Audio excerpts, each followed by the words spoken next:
Jethro visits Moses.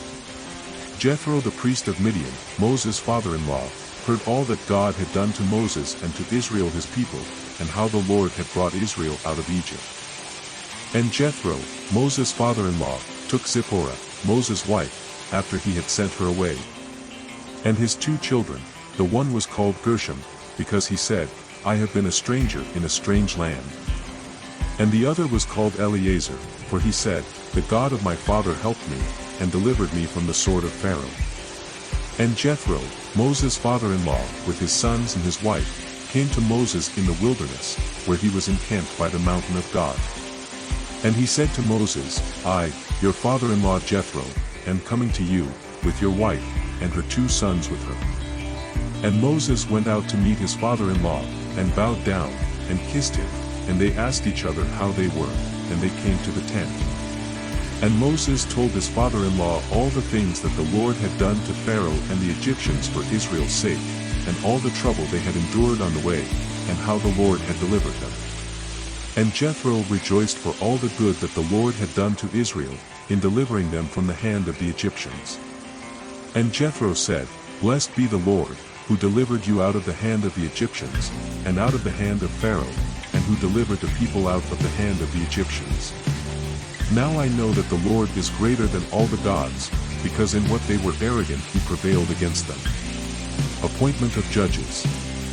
And Jethro, Moses' father-in-law, took burnt offerings and sacrifices to God, and Aaron and all the elders of Israel came to eat with Moses' father-in-law before God.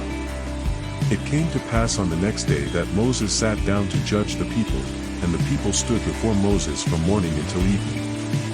When Moses' father-in-law saw all that he did with the people, he said, What is this that you do with the people? Why do you sit alone, and all the people stand before you from morning until evening? And Moses said to his father-in-law, Because the people come to me to inquire of God. When they have matters, they come to me, and I judge between the one and the other, and declare the ordinances of God and his laws. Then Moses' father-in-law said to him, What you are doing is not right. You will completely faint, you, and also this people who are with you, because the work is too heavy for you, you won't be able to do it alone. Hear now my voice, I will advise you, and God will be with you. You stand for the people before God, and submit matters to God. And teach them the ordinances and the laws, and show them the way in which they should walk, and what they should do.